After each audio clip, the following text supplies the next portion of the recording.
Hey everyone, it's Jenny at JC Cards, and I've got 3 cards to share with you today, all of which use a variation of what I'm calling watercolour foil resist.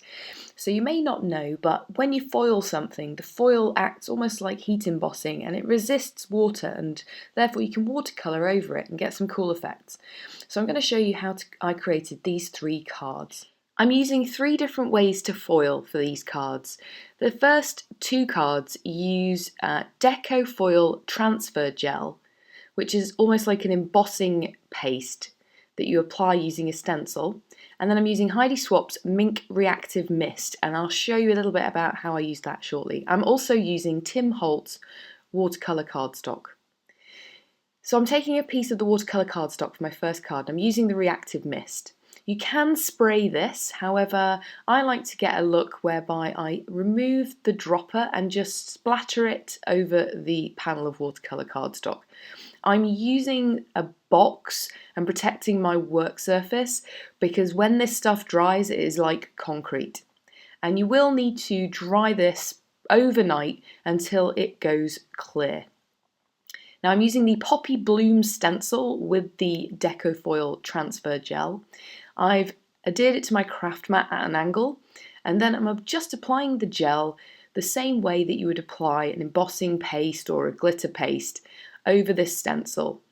And you then lift up the stencil and it reveals the shape underneath in the exact same way as you would with an embossing paste. Again, this stuff takes quite a while to dry, and you know it's ready for foiling when it goes from a white colour to a shiny clear. And these I've left overnight, and you can see the difference. That's how you know they're ready to foil. I'm using my Mink machine to do my foiling. However, you could absolutely use a laminator to get the same look. All of the cards I'm creating today use heat to apply foil. But there are other ways to apply foil without using heat, but they won't be featured in my video today, probably in a future video. I'm using Rebekah Meier mixed media transfer foil and Therm Deco foil. I'm using the Iridescent, which is my absolute favourite foil. It's amazing. And I'm using that one first off. I've applied a sheet of it over the panel, which has the reactive mist splattered over it. And I'm just popping it into my machine, and it'll take it in when it gets to the right point. And it actually takes much longer than this. I've sped this up quite a lot. What you do find with the reactive mist, depending on the size of the blobs, some of them will squish. So you'll see on the bottom of the screen there, a couple of the blobs did squish into each other. But that's okay, I actually really like this look. If you don't want them to squish, you need to apply smaller blobs. So you could use an older paintbrush with a smaller bristles to apply. For the Altenew Poppy stencil, I'm using the new penny foil by Rebekah Meier, and this stencil is absolutely stunning foiled. I've not used it before, and you could actually use a couple of different colours of foil on this, so you could do a different colour for the flower and green for the leaves, but look at that, I just love it. And with the Deco foil you get great dimension. So I'm now spritzing my panel with water, and you'll see where it touches the foil itself, it puddles up, just like you get with heat embossing. And I'm using Nuvo Shimmer Powder. This one is Violet Brocade, and I'm tapping it over the entire panel. It doesn't matter if it collects on top of the foil, because once this is dry, we can just simply wipe it off. I'm using a spray bottle and just spritzing a little bit more. I actually didn't want it as dark as this, so I'm sopping up some of the paint, and then I'll go back in, spritz it a little more, maybe dab up some of the paint that I have on my craft mat, just till I get the look that I'm going for. You can also, because this is a resist, tip it around, it will collect around the foiled image, and you won't damage any of the image that you've stenciled there because it's resisting the water. I'm then going to set that aside to dry. I don't typically use my heat gun with the foiled mediums like this. I leave them to dry naturally. It might be fine. I've not tried it. I just kind of thought maybe it might cause it to bubble up, so I let them dry naturally. For the reactive mist panel, I'm using a couple of Daniel Smith watercolors, just adding a slight spritz of water onto my craft mat with a tiny dot of the paint, and I'm adding water onto the panel with a paintbrush and then just painting stripes across the panel with a wide square brush. I think this is a silver brush. I'm just going down from the top with the purple, up from the bottom with the pink. I think it's quinacridone rose. I'll double check what the colours are that I'm using and put them in the supply list in the description box below. For my third card, I've used a Power Poppy digital stamp, which I have printed with my laser printer. So it's important to use a laser printer when you're going to be foiling. And I've printed it out on Canson cold press, Canson XL watercolour paper, and I'm foiling it with the Rebekah Meier vintage tin, which is like a dull silver colour. It's really, really pretty. And you'll see that where the laser ink is, the foil has actually adhered. And what I'm going to do is watercolour this in the same way that you would watercolour a heat embossed image. I'm using my Peerless watercolours, and I don't know if you've seen how people store these before, so I use a folder. I think I got it from Target, and I've added the squares onto folder dividers, and I just use them, dip my paintbrush into them with a bit of water, and I can flick through it like a book. It's a really good solution for storing your watercolours. I've sped this up a lot here, but I'll just give you a quick overview of how I've painted this. So I did a light wash over all of the image in various colours of blues, purples and pinks, and as it dried I went back in with a darker colour just in where you would find the shadows. And on Power Poppy images, Marcella creates these images, she's the owner of Power Poppy, with great areas indicating shading. So they are super easy to colour in. So you'll see I'm just adding in darker areas right where on the image itself there are a couple of lines indicating this is shading. And I'm going in with the same colour, so I haven't really changed up my colours. I've just gone in with a more intense depth of colour, so less water on my brush. And then I'm wiping off my brush, getting clear water, and then blending it out with just a small amount of clear water. In a couple of areas I also go back in and drop some more purple, so you can see that top floral in the left. I actually did purple and pink.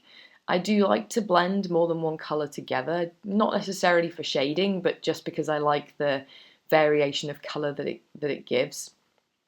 And the mug underneath, I've done, that mug underneath is all the same colour, is all the same blue, except I've used different amounts of water to get lighter and darker shades. And then because this is Canson XL, it does dry very, very quickly. It's not the best quality paper, but the Peerless watercolours work really well on it. I found it's great for distress ink painting and also these. And you can find, because it dries so quickly, you can go back in and deepen the colour if you need to. And then I'm just quickly heating it with my heat tool. And for good measure, I'm adding some green and purple spatters just around the image. Now, I'm going to show you how I finished the cards now. So for this card, just buff gently over with a slightly damp baby wipe, and that will remove any of the watercolour that is sitting on top of the foil. For my sentiment, I'm die cutting the Friend Sugarscript die by Birch Press from white cardstock. And because my cardstock, my watercolour cardstock warps quite a lot, I'm using a full sheet of craft foam, and by adhering that to the back with super strong adhesive, that will remove any warping, and I'm adding it to 110 Nina Solar White card base. I've popped a bunch of foam tape on the back of the friend die, and I'm just going to adhere it to the front of my card panel, and I'm going to go over it with some clear Wink of Stella and then some Nouveau Crystal Glaze. And the Wink of Stella gets magnified by the crystal glaze, and in real life it makes it super shimmery. It's really nice. Now for my sentiment, I've cut a black sentiment strip with the Simon Says Stamp sentiment labels. This is the thinnest one from Midnight Cardstock by Catherine Pooler. And then this sentiment is from a set by Pinkfresh Studio, which I'm stamping in Versamark ink and heat embossing in white embossing powder. I'm going to trim off the ends and pop it up on foam tape.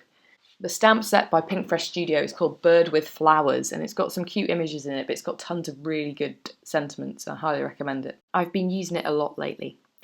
And I'm just going to show you a close-up of the card. You will see that there's some slight marks or lines on the foiling. That's actually caused by the ripples in the transfer gel.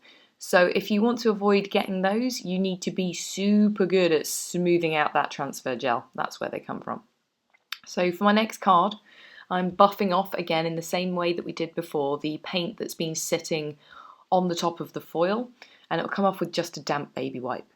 I've trimmed it down using a stitched rectangle die by Simon Says Stamp, and then I'm adhering it to a £110 Nina Solarite card base.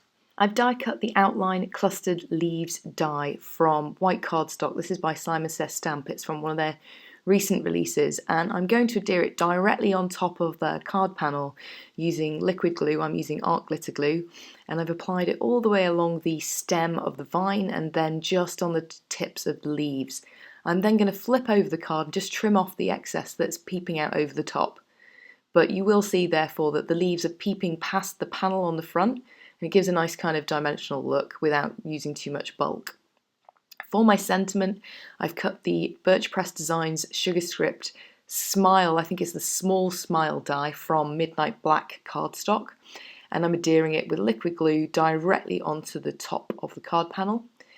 I'm then just adding a few sequins by Honeybee Stamps. These are I think it's the Opal mix.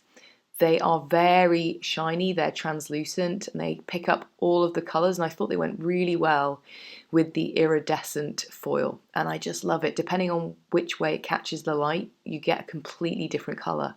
So from the top, you'll see in this photo, with the light shining directly down on top of it, it looks silver, but from another angle it looks 5, 6, 7 different colours. I've used the same die, the stitched rectangle die, to trim down my watercoloured floral image. I actually wanted more white space, so I trimmed it down with that in mind. And I'm using the sentiments from the Pinkfresh Studio stamp set, the same one as before, and I'm just stamping them directly onto the panel using VersaFine Onyx Black ink, and they say just because. And that finishes my card. I really like how this one turned out. It's really fun watercolouring in between the foil image.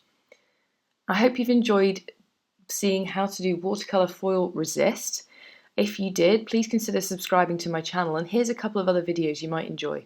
Have an awesome day. Bye.